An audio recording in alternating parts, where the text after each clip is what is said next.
Again, the 97 Buick Skylark was traversing the road north to Wichita. Mid-Continent Airport, Gary's point of embarkation, a United Airlines 737 flight to Chicago O'Hare. Then a flight northeast to Lake Huron, and the Tri-City Airport servicing Midland, Bay City, and his destination, Saginaw, Michigan. The traveler journeying, during this Thanksgiving holiday, to affront an ICQ internet acquaintance whom he had visited with for many months, a lady of standard, whom had recently suffered a major physical difficulty. Debbie's occupation, a transcriber of recorded court proceedings, typing the audio transcript on a computer word processor as a written document, returning the results to the subscribing court-appointed attorneys and other parties. For some unbeknownst reason, her vision having literally overnight diminished to the point she could no longer decipher the printing on her computer screen. Her circumscribed vision problem, now a major concern, she would lose her livelihood and source of income. The arrival in Chicago O'Hare Terminal 3 always enjoyable to Gary. The underground walkway with its tantalizing chiming stereo sound, and the psychedelic lighting, giving a presence of entering another world. He could envisioning the artisans of this production, unprecedented in their fortitude for this artistic endeavor, the structure providing a remembrance to all who passed through it.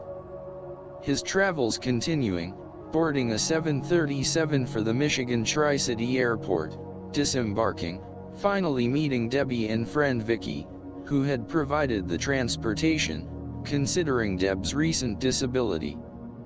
Gary was pleased.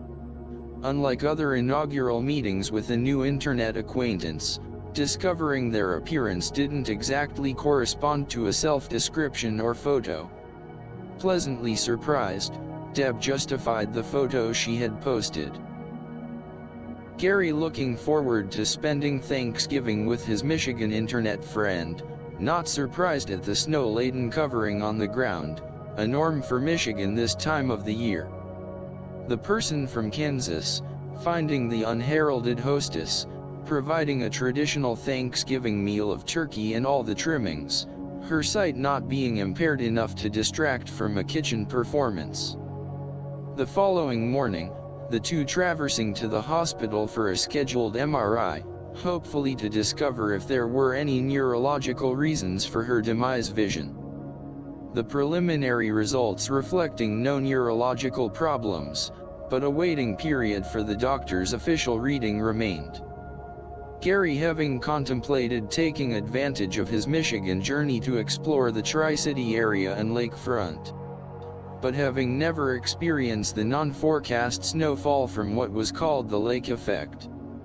When cold air moves over warmer water, taking up moisture, that later precipitates as snow when the air moves over land, and wasn't too enthused to brave the weather. Giving it some thought, there was a destination that always intrigued him, one influenced by the movie, Somewhere in Time, starring Christopher Reeves and Jane Seymour, the Grand Hotel on Mackinac Island. The departure site for the alluring destination on Lake Huron was about a 3-hour drive. There was a resurgent, the season for charting an accommodation having just closed. Further adjustments prevailed as Deb's car developed a difficulty, and would no longer start, suggesting they call and have it repaired. But Debbie insisted that she knew a mechanic that would take care of it, but he wouldn't be back until after the holiday weekend. Gary somewhat distressed finding himself stranded in his new acquaintance home, although in good company, not wanting to be sequestered. His return Sunday having arrived, a late arrival by Vicky to transport them to the airport, the three arriving as a final call for departure for Gary's flight was being announced. Gary not happy with the rush to board the plane, and the brief goodbye to Debbie.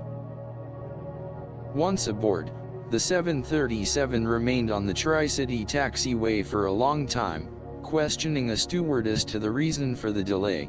Her reply: the problem wasn't Tri-City, but O'Hare. Traffic was back up because of the weather. With the delay, Gary thought he would miss his connecting flight, but apparently, it too was running late. Finally airborne on his final leg to Wichita. From the air, Wichita's mid-continent would be a welcome sight. The 90-mile drive, the newborn winter wheat just starting to flourish, a contrast to stark naked brown landscape of the Michigan winter.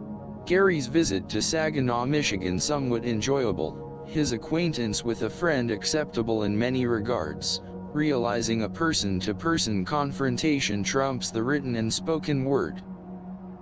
The premonition still resided within, his employment questionable. The hiring of Rory Reed, informing Gary, he would be available to assist in the upcoming projects at the manor. It was the last week of December 1998 and payday, when Gary was summoned to the administrator's office. The administrator handing him a check, and without an explanation. Given notice, his employment status was terminated effective immediately. With all the changes in his life in the last year, Gary had already come to a decision. If this day should come, he wouldn't question or contest his termination. Not because of a lack of valor or justification, but acknowledging it would be better for all, not to add to the reflected heresy of aspersions. Gary wasn't surprised that the word of his termination at the hospital had spread among the members of the Apostolic Church, and Ron Allenbach and Tom Farney were making inquiries on Gary's behalf, for employment elsewhere.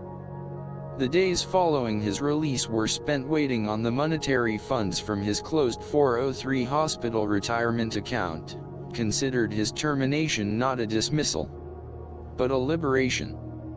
Now able to give thoughts to opening other doors of opportunity, recognizing the world knows no bounds.